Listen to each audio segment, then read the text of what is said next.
here on the second floor we've got 4 bedrooms, and a problem that we have with each of the bedrooms is this door here. Whenever the place was converted to a 2-family rental, we believe the landlord built and added on these closets, and as you can see, this is what they did with the door. Yeah, they put a bifold door in. This one actually is in pretty tough shape. You can see the joints are all open, and it drags when you when you open it on the rug. But I guess it did what it was supposed to do, right? It did, and we're hoping to give it an upgrade. And what we're looking to do is we believe that this door here is original to the house, and we like the style and character of it. We're hoping to do something similar. Well, I would say this is definitely original to the house. This is a 5-panel raised panel door. Lots of times what we'll do is we'll go to salvage yards and try to find an old door to match, but in some cases that can be a lot of work to make the door fit and clean it all up. Sure.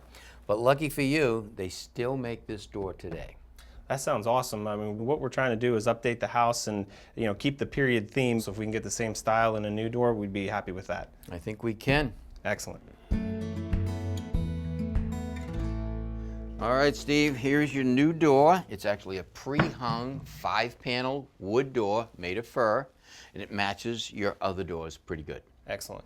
Now, whenever I order a door for a house, I always think about the existing height of the door that's in the house, and I want that height to be matched when I order the new door. Okay. All right, your door's a 6'6". We ordered a 6'6" door.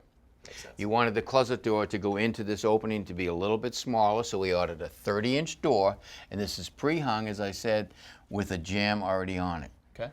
Now we have to make our rough opening. Our rough opening has to accommodate the overall dimension of the door and the jamb, plus a little bit for shimming, so in this case will be 2 to 2.5 inches wider than the door. Okay.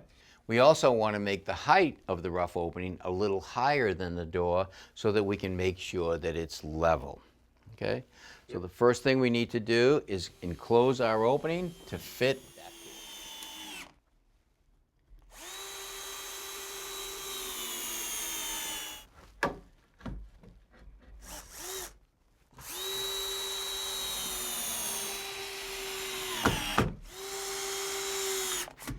Okay, our rough opening is now made to fit our door and allowing for shimming. And to do that, we've put 2 full thickness 2x4s, and we ripped the 2x4 1 inch for each side also, bringing the opening down to the size that we need. We've also want to check the side here on the hinge side to see if the rough opening is plumb. And it's off just a little, but it's close enough because we can shim the jamb. All right. We want to check the header to see if that's level. If I run the level across here, and that's off just a little bit. To get the height of the jamb and also to allow for the unevenness of the floor, I would have to hold this level down here, put a line up there and a line down there, and then measure down from that. But what I like to do is take my level and randomly place it on the opening so I can see it right here at eye level. With my level, I take my pencil and I put a reference line here and another reference line on this side. Okay. Now I can measure up from that line, and we have 19 5/8. So now if I hold it on this side, I have 19 15/16. So that tells me that the header on this side is about 5/16 of an inch higher. Okay. Okay? So I'm going to take this measurement, which is 19 5/8, and I'm going to transfer it from the top of the jamb down to the jamb on the door. All right, 19 5/8 on this side, and I'm going to do 19 5/8 on this side. So now I have a level line here in relationship to the level line on the wall. Okay. And I have a space at the top, so when I put this into the opening, I won't have anything hanging down blocking it from going in. Okay. Right? Next thing I need to do is take from our reference lines and measure down to the floor to get the length or the height of the jamb on this side, and that's 60 3/8. We'll do the same thing on this side and measure up to our mark, which is 61 1/8. I'm going to transfer those measurements to this side from our reference line. I'm going to measure down. Let's see what we have on this side. Oh, 61 1/8. So we don't have to cut anything on that side. That's perfect. Okay.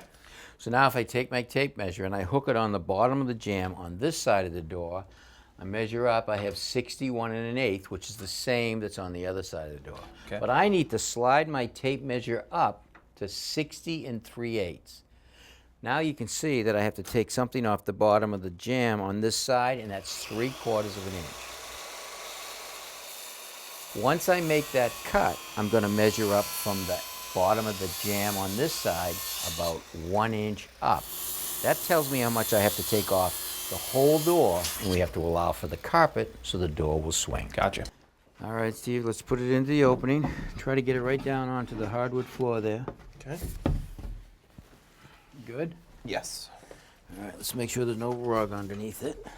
And look at my line. Okay, that's pretty good there. And how are we doing on this side? It's good there. All right, so the first thing I want to do is I want to have you hold the level across the wall like that.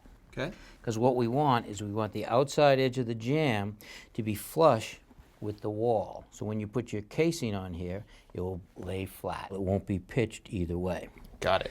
All right, so that's good. Now take it and put it up top here, just above the hinge. And we hold that tight. All right, so now I want to take some shims to put in the opening, and I want the shims to be parallel with the 2x and the back side of the jamb. And to do that, I take the shim that's tapered and put one on top this way. Now there's 2 that way, and I'll put 2 this way. So now the stack is even in thickness no matter where I put them. Okay. Now I'm just going to take them, I'm going to spread them apart a little bit to make that gap narrow. Slide it in, push hard against the shim, look at my space. It looks about the same on each side. I actually want to make this a little tighter, so I'm going to pull this apart a little bit. That allows the jamb to go that way. I also want to make sure that the jamb is against the level on this side. Next, I want to pre-drill a hole for my screw.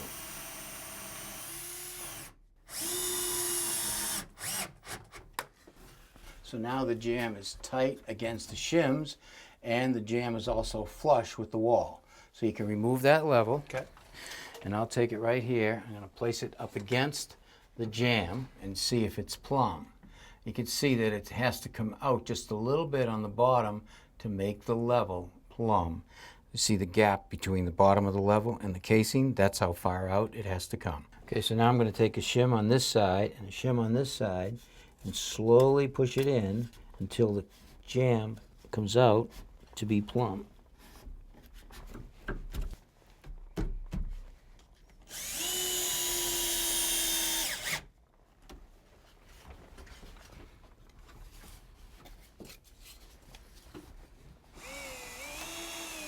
All right, Steve, you want to grab that door and we'll rehang it in the opening.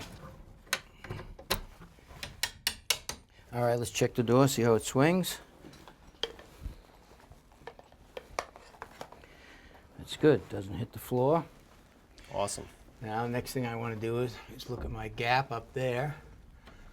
Looks pretty good. Now I'm going to set this side.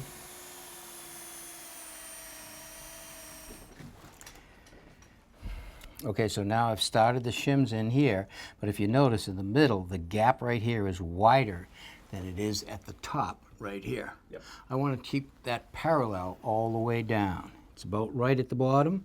Now I want to push this over, so I'm going to slide the shims together, pushing the jamb over. Keep pushing it over till it looks parallel all the way down, which is about there.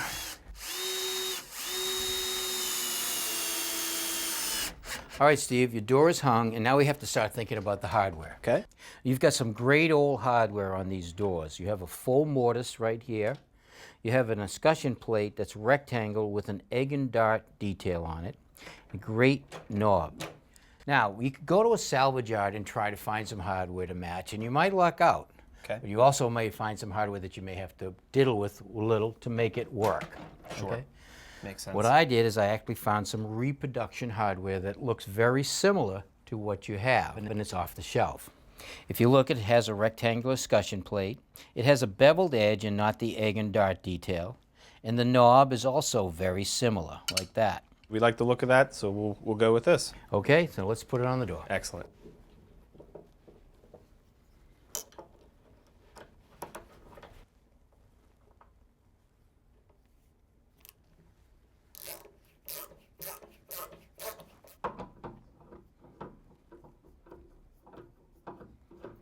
All right, Steve, your new closet door is in to match all the other ones. We've installed the hardware so you can use it, but when you're ready to paint it, I would remove the hardware. Very good. You told me that you wanted to install the casing. Now, you can put a filler here if you need it, but I know your casing's wide enough to cover that gap. Okay. I understand you have a few doors that you have to hang, and I think you can handle it. What do you think? Yeah, we'll give it a try. All right. Well, if you get stuck, you know how to reach me. Well, thanks for coming to Pittsburgh. My pleasure. Thanks for watching. This Old House has got a video for just about every home improvement project, so be sure to check out the others. And if you like what you see, click on the subscribe button to make sure that you get our newest videos right in your feed.